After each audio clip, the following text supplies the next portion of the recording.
सलाम बिहार, जोहार बिहार, भीम बिहार, नमो बुद्धाय बिहार।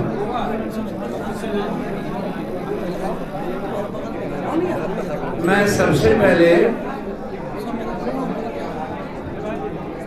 यह बता दूं कि आज 2.5 महीने के लगभग चुनाव जीतने के बाद बिहार के सभी सीनियर साथियों की बैठक थी कि हमें इंडिया गठबंधन, खासतौर पर कांग्रेस की विचारधारा के साथ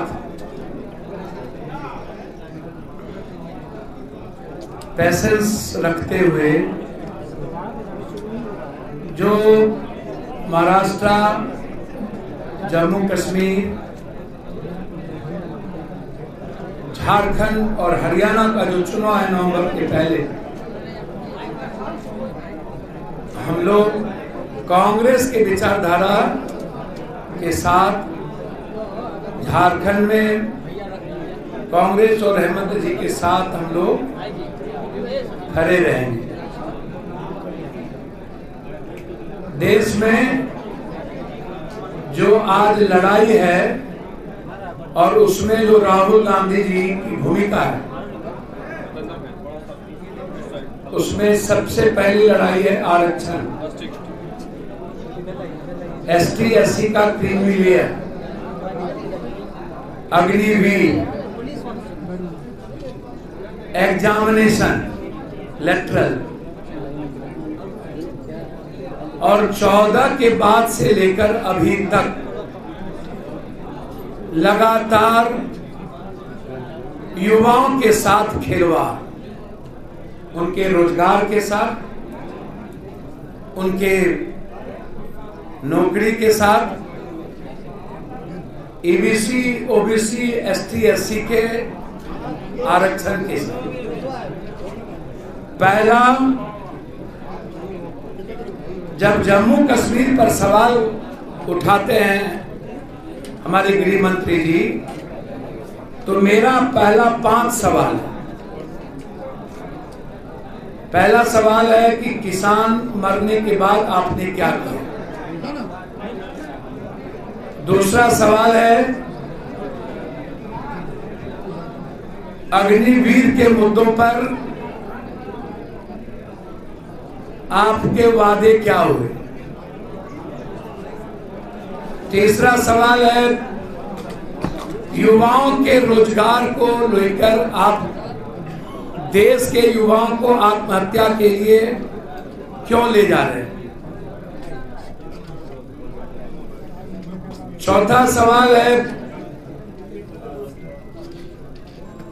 कि आरक्षण को नौकरी पेशा खत्म करके पीछे से वार करने की साजिश क्यों। सभी नौकरी खत्म हो रही है, बैंकिंग, रेलवे, अग्निवीर उसी का हिस्सा है। तो हिंदुस्तान के 124 करोड़ लोग पर हमला क्यों।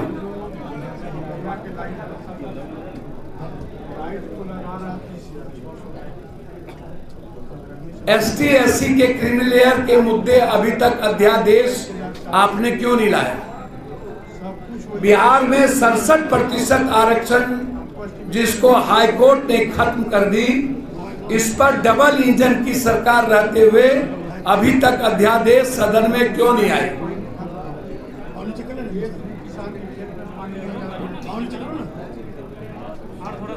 चौथी चीज, बिहार को लगातार विशेष राज्य, विशेष पैकेज की बात करने वाला डबल इंजन की सरकार नीतीश कुमार जी बिहार विशेष राज्य और विशेष पैकेज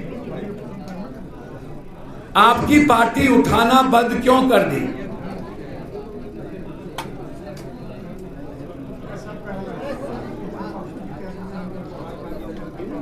छठा,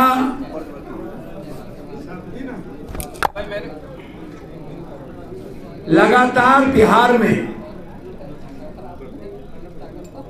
बिहार के 14 करोड़ जनता जो असुरक्षित है,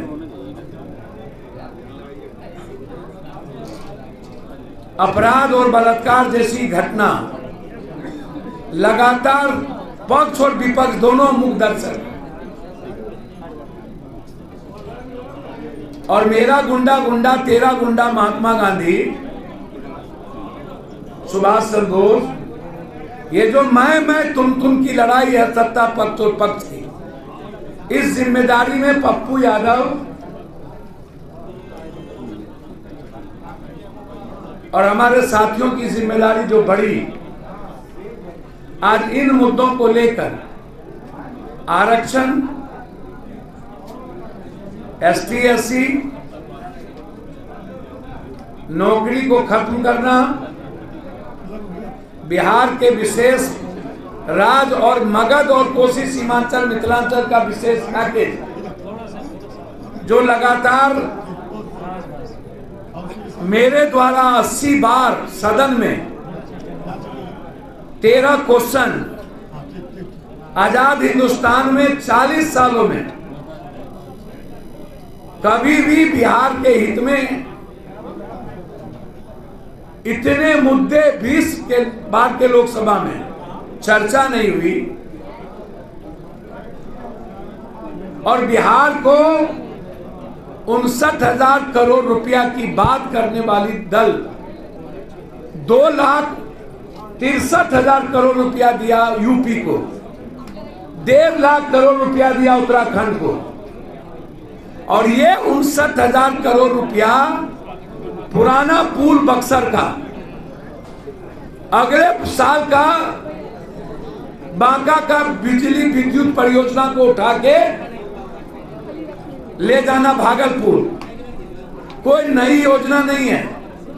पूर्णिया का एक्सप्रेसवे जो मधेपुरा में गडकरी जी का निर्णय था, और बक्सर टू भागलपुर सबसे कम राशि, बाट पर आप कर रहे 11,000। आप बिहार के स्मार्ट सिटी पर नहीं बोले, एक भी स्मार्ट सिटी नहीं बनी।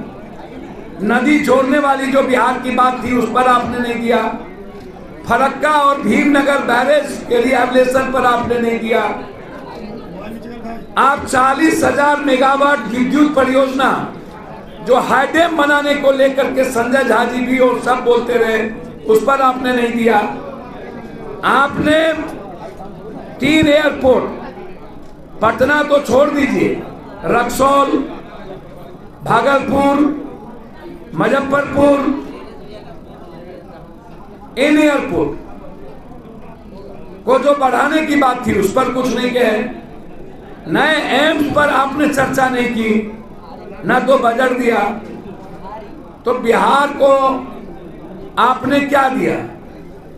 एक सभी जगह 2-3 हाईकोर्ट बेंच है, बिहार में मात्र 1 हाईकोर्ट।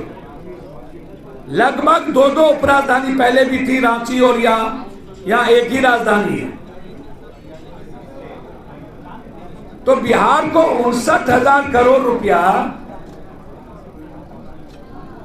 आप तो मेरा जीएसटी भी नहीं दिए, विशेष राज भी नहीं दिए, विशेष पैकेज भी नहीं दिए, हमारे टैक्स का पैसा भी नहीं दिए। ये 59,000 करोड़ रुपया तो मेरी रॉयल्टी है, इसमें कौन सा बरबोलापन और बधाई। इसीलिए लगातार हम बिहार के विशेष राज और विशेष पैकेज, साथ साथ एसटी एससी क्रिमिनल और उसके आरक्षण को खत्म करने की साजिश, लेटरल एग्जामिनेशन को कानून को बनाकर लगातार ईबीसी ओबीसी और प्रतिभावान लड़कों को पर हमला, उद्योगपति पूंजीपति नेता और पदाधिकारी के बच्चों को लाने का एक माध्यम, और सरकारी नौकरी पेशा खत्म करने की साजिश, और बिहार को इंफ्रास्ट्रक्चर बढ़ाने के लिए हम लोगों ने आज एक बैठक की जिसमें देश में जो नफरत की सिर्फ राजनीति और आरक्षण और एसटी एससी पर हमला जो है उसके खिलाफ इस बिहार में दुर्गा पूजा छठ के बाद एक बड़ी संघर्ष और लड़ाई प्रत्येक पंचायत हम निकलेंगे।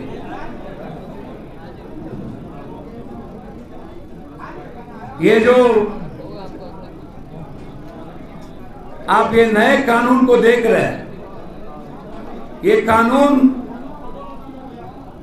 बिल्कुल बिना किसी मुस्लिम इदारा के, मुस्लिम संगठन के जिसका संबंध, देखिए चाहे सिखिज्म का कानून हो, चाहे बुद्ध को मानने वाले एसटी एससी का कोई कानून हो, चाहे ईसाईयत का कानून हो, चाहे हिंदुत्व का कोई कानून हो, जब तक आप किसी संगठन और समूह को नहीं बुलाते हैं और उनसे बात नहीं करते हैं, आप हमको बताइए कि कैसे आपने वक्फ बोर्ड जैसी चीजों को लाकर, तीन चीज इसमें है। पहला है पूंजीपति उद्योगपतियों को अरबों खरबों की संपत्ति पर अधिकार मिल जाए, 107 क्लोजर को खत्म कर दी गई। दूसरा है हिंदुस्तान की जो मस्जिद या जो ईदगाह या कब्रिस्तान रजिस्टर्ड नहीं है, गलत तरीके से आप किसी भी संगठन में आप कह रहे हैं कि 2 महिला रहेगी, वो महिला मुस्लिम नहीं कोई और भी रह सकती है। आप कह रहे हैं कि 2 हिंदू, कह रहे हैं 2 हिंदू, कलेक्टर 3, एमपी 2 5, तो 3 2 5 और महिलाएं भी 2 अलग हो गई तो 7, 11 कमेटी में 7 गैर मुस्लिम। और कल के दिन कलेक्टर के पास जाके बोलिएगा ये कब्रिस्तान का रजिस्ट्रेशन नहीं है, यहां कोई दफना नहीं सकता। तो एक देश को जिस तरीके से लगातार जातीय और धार्मिक उन्माद और एसटी एससी के आरक्षण को छेड़छाड़ करके नफरत पैदा करने की जो साजिश है, उसके खिलाफ यह संकल्प यात्रा शुरू करेंगे। बिहार बचाने का संकल्प यात्रा, आम आदमी को बचाने का यात्रा, और केंद्र सरकार के नफरत की राजनीति, समाज तोड़ने की राजनीति और देश को भयंकर नफरत के बीच ले जाने की राजनीति, हिंदू मुसलमान करने की राजनीति, इसके खिलाफ आज बैठक थी और इसीलिए यह संकल्प आज लिया गया। मैं धन्यवाद देना चाहूंगा नीतीश कुमार।